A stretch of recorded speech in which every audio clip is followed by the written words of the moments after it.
Muito obrigada. Wow, that was one great Portuguese classic.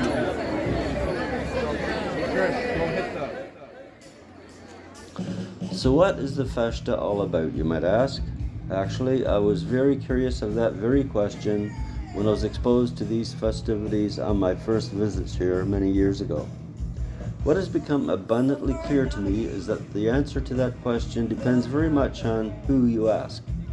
I believe that if you ask most visitors from abroad and many locals alike, they will talk about the week-long parties, the concerts, the dancing, the games in the church courtyard, the food offered by the street vendors, very much the atmosphere of an annual town fair.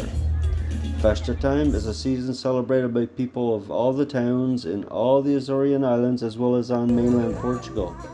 Primarily, Festa time has very deep religious roots and overtones. Portugal is very predominantly a Catholic nation and the people are very religious at heart.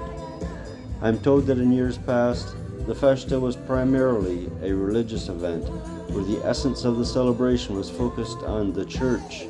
However, in recent years, the event has become more of a secular event where the religious aspect has been somewhat overshadowed by the focus to have a good time.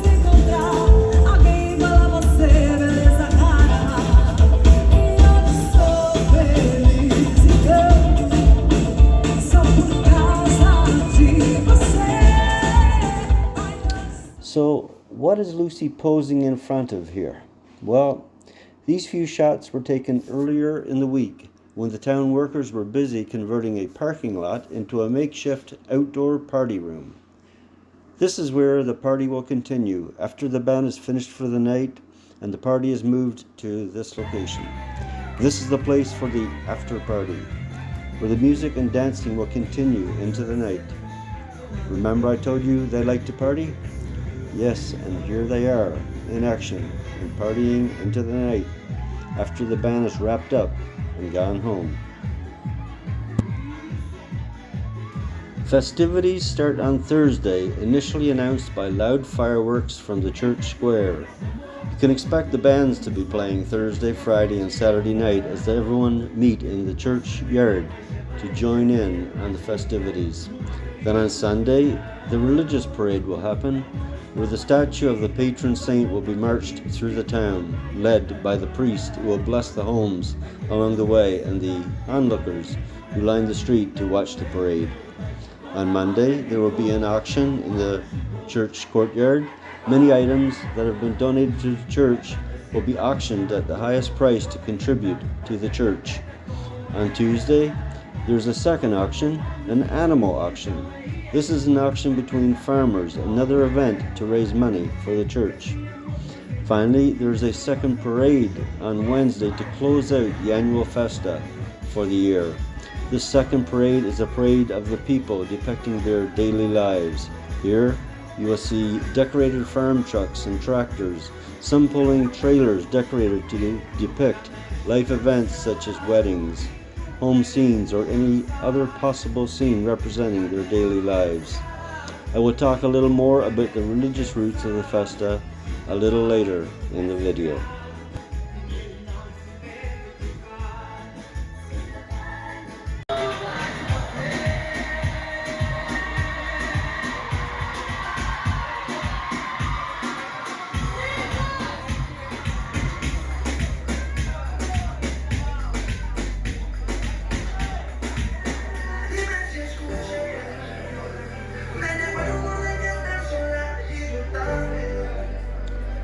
The town of Santa Barbara can be described as a town built on a grassy hillside through which one main street called Rua de Igreja runs from the main highway, the Via Rapida, on the bottom and extends to the top of the hill.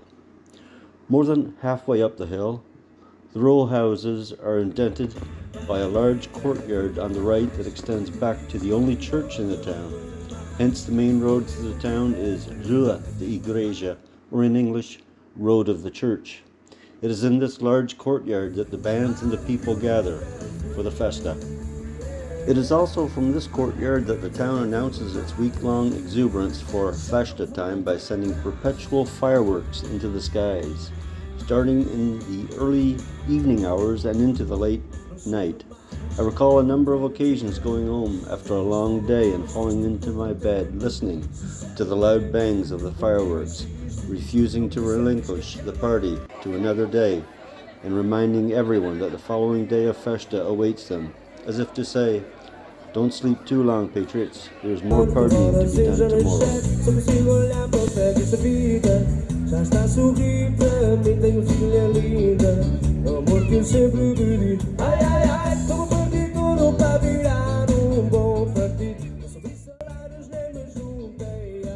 Let me warn you, if you come here for a vacation of rest and quiet, don't come here for the last week in August, because if you do, you might be able to rest, but be assured it won't be very quiet, because the week of Festa in Santa Barbara is anything but quiet. In fact, what can usually be described as a very quiet and sleepy town becomes party central for the duration of the week, and party they do.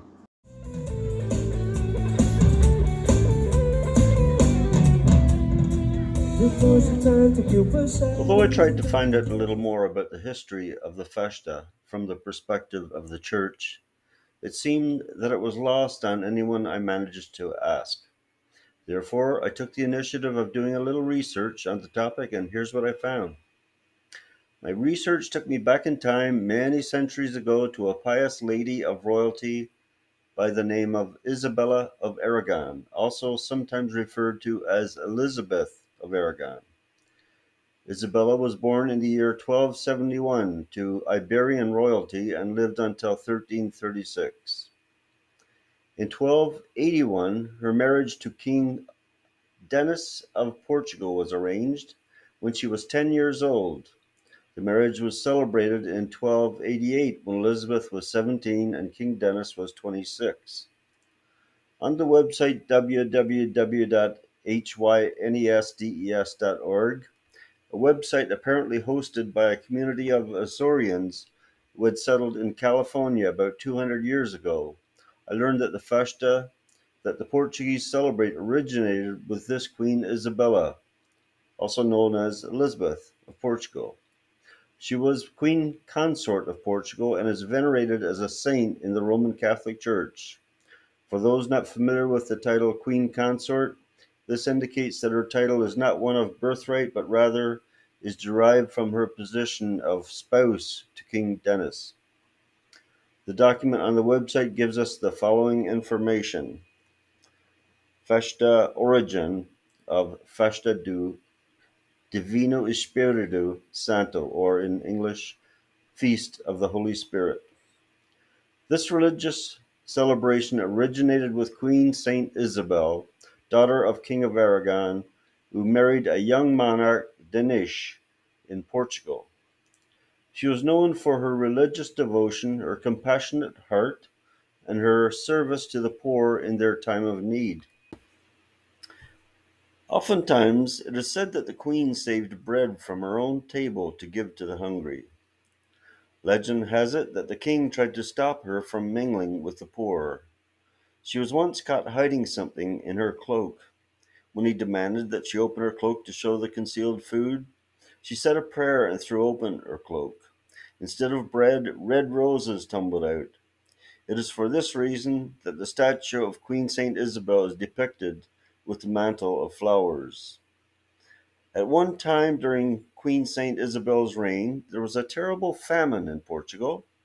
The queen depleted all of her funds while seeking food for her people. She had no financial resources left, and at Mass she promised the Holy Spirit, I will give my crown to the church if you send me a miracle, so my people will be relieved of the hunger. After she left the church, she saw ships coming into the harbor loaded with wheat and corn. For 700 years, the Portuguese people have celebrated and honored this event in the Festa do Espírito Santo, or Feast of the Holy Spirit. This is the story of Queen Saint Isabella and why she has been venerated as saint by the Roman Catholic Church and why they decorate the streets with flowers for the parade of the patron saint in the communities as they celebrate the annual Festa. Now, back to the Festa of Santa Barbara. Our girls have been partying with us all now for 3 days and nights straight, dancing with the band music, as well as into the nights at the makeshift after-hours bar and dance center. It is now Sunday, and the town is halting the jovial partying and now making way for the church traditions that gave rise to this Festa season. It looks like our girls are not totally ready to give up their partying ways yet, but girls, it's that time. The town is getting ready for the parade of the patron saint. The culmination, the climactic conclusion of the Festa season will be a parade through the town commencing at the church, where the statue of the patron saint is secured onto a platform and carried by 4 men through the town, led by the head priest. The priest blesses the people and the houses as the procession marches through the town. You can see that everybody has been busy preparing the street for the parade. You will notice the walkway up and down the middle of the street has been very meticulously prepared. They use a wooden template to outline a pattern which is filled with flower petals of different colors. Many of these petals are taken from the many hydrangea flowers that have been gathered for this purpose. The priest and the men carrying the statue of the patron saint will walk through these flowers as the procession moves through the town. There is also a day of the auction at the church courtyard. This is the day when everyone belonging to the parish will contribute an item of value to the church, and the public auction will follow. I did not videotape this event as I thought that it would be somewhat uneventful for the purpose of this video. I will, however, recall to you an interesting anecdote of one such auction of a past visit. Several years ago, Lucy and I had attended one such auction as Lucy felt that she wanted to see this event that she had fondly remembered from her childhood. I recall the auctioneer expertly cajoling the crowd to commit to a higher price with each raised hand as each item was brought to the forefront for the crowd to consider. A beautiful, colorful rooster in a cage was brought to the stage, and the auctioneer started his skillful vocal magic, elevating the price with each raised hand from the excited crowd. The price reached €50 as the voice of the auctioneer sang, €50, €50. At that instant, I had an uncontrollable urge to scratch my head, and the auctioneer spotted my raised hand. He repeated, €50, and pointed to me as the potential new owner of the lovely rooster. My mind raced with thoughts of how I would get this beautiful creature back to Canada, and what I would possibly do with it there. The voice on the stage dutifully continued his melodious effort to raise the price. €55, he sang with his continued chorus as he tried to raise the price to €55. Needless to say, I was very relieved to see the next raised hand. The moral of the story: if you attend an auction, beware of any urge to scratch your head, else you might become the unwitting owner of a beautiful rooster, and be assured you'll likely pay a lot more for it than you would pay for a bucket of KFC.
This is the parade of the townspeople, referred to by the locals as the Música das Canas, literally translated as Music of the Bamboos. It is now 7 a.m. in the morning, and this loud parade is marching through the town, announcing the end of the Festa at Santa Barbara for this year. The parade is putting on display the depictions of life in the town.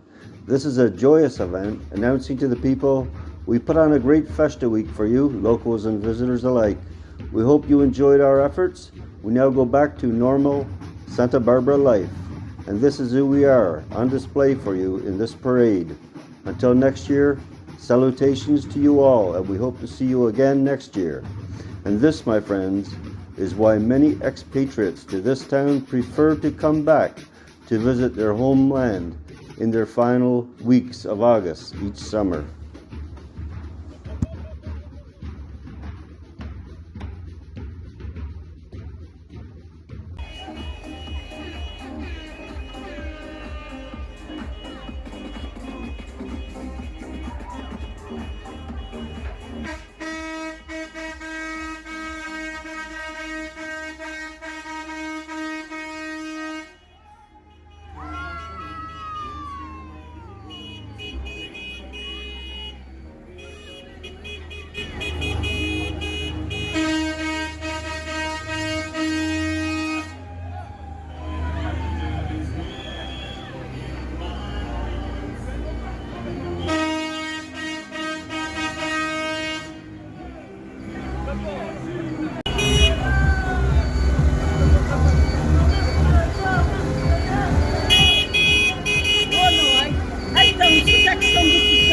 Boa noite, eu não falo português. Tá mais velho.